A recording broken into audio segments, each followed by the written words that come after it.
Welcome to Hog House to Smokehouse. I'm Patty Kennedy. Thanks for joining us on this cool November day, the first one we've had in quite a while, so it's kind of fun. Get to pull out all of our stuff for the winter and get to see how they would have preserved their food for those long winter months. So come with us and enjoy.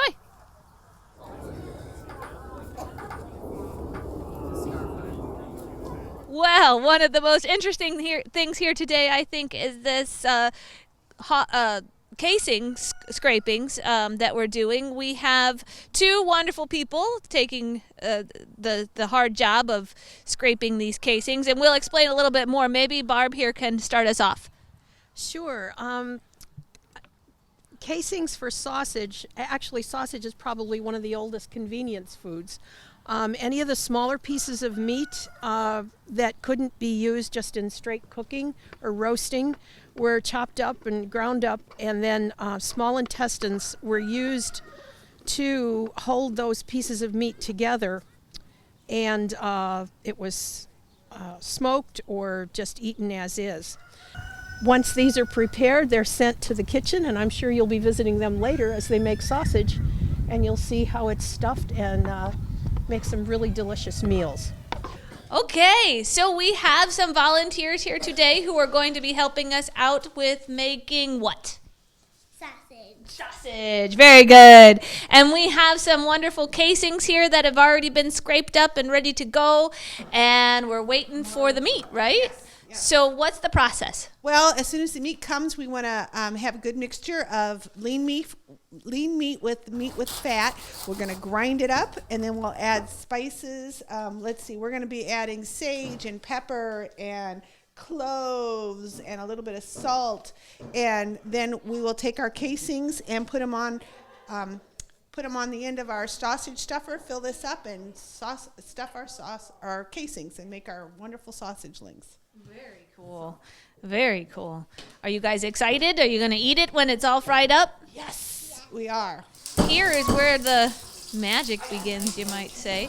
We have pieces of the meat that we are currently cutting up and going to fry up into some good German schnitzel. And Barb, you want to talk a little bit more about the whole thing?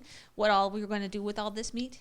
Well, we're going to feed it to all our volunteers, but what we have here is the pork, the actual pork loin. This is the pork tenderloin, and I'm just going to slice it up nice and thin and pound it a little bit thinner, and then it'll get dredged in some flour and then in some egg and then some breadcrumbs and get fried in some good old lard.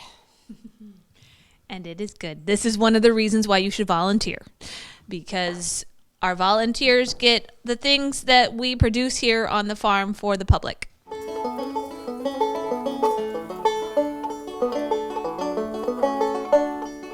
So here is the fun part, you might say. I have Jon Kuester here, the farm operations coordinator, to talk more about all of the interesting things he's doing and our volunteers. Yeah, well, we're butchering a pig. This is a pig that we started on Friday. So it's been scalded and scraped. That was done 2 days ago, and now it's cool. And we're blocking it out. We're cutting it into hams and shoulders and a big piece of bacon. And the ladies will start making sausage and rendering lard and doing all that pretty quick here. So, yeah. Yummies. So can you point out each piece for us? Yeah, so this is the shoulder right here. And then the far one here is the ham, excuse me. And then this is the other half of the pig. We have to get to that one still. So we've just done one side, and this is the backbone hiding under the saw here. So we took the backbone out. That gave us two sides that we could then cut down. And so, yeah, we have three pieces, the piece of bacon, the side meat, it's on the end down there. So I'm going to take that all over to the smokehouse so they can start salting that, and then we'll come back and start on the other half. So. Mm-hmm. And then what about pieces like this big long spine? Can we do anything with those pieces? Yeah, this is basically a giant soup bone. So we'll cut it up into pieces, and it can be used in soup. It's not there's too much bone there to be able to like cook it like ribs or something like that, but it'll make good soup. Everything else that we cut off is basically used for sausage. And then we have the ribs left over. These were the ribs off of this side. Oh, wow. So yeah, those look pretty nice, right? Yeah. So again, not a whole lot of meat there, but if you cook it and barbecue it, you can get something decent out of that. So Cool. yeah. Very cool. And then with the bacon, how do we use our bacon? Yeah, the bacon will be cured. It'll be salted, and then in a couple weeks we'll smoke it, and then basically it could be sliced off and fried like bacon. So a little saltier than modern people are used to. The fat on it actually tastes more normal than the meat does. Our bacon today is designed to taste like the fat in that. So yeah, that's interesting, right? Yeah.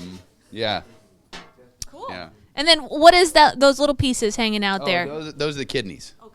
Yeah, the kidneys are left in the carcass while it cools, and so those are the first thing we take out. So, yep, yeah. Anything? Can we do anything with kidneys? I mean, eat Well, them or? eat them? Yeah, kidney pie. You could grind them up and put them into sausage.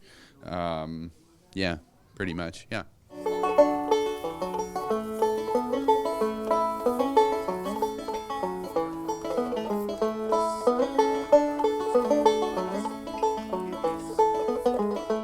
Thank you very much for coming out with us for Hog House to Smokehouse. Have happy holidays. See you soon.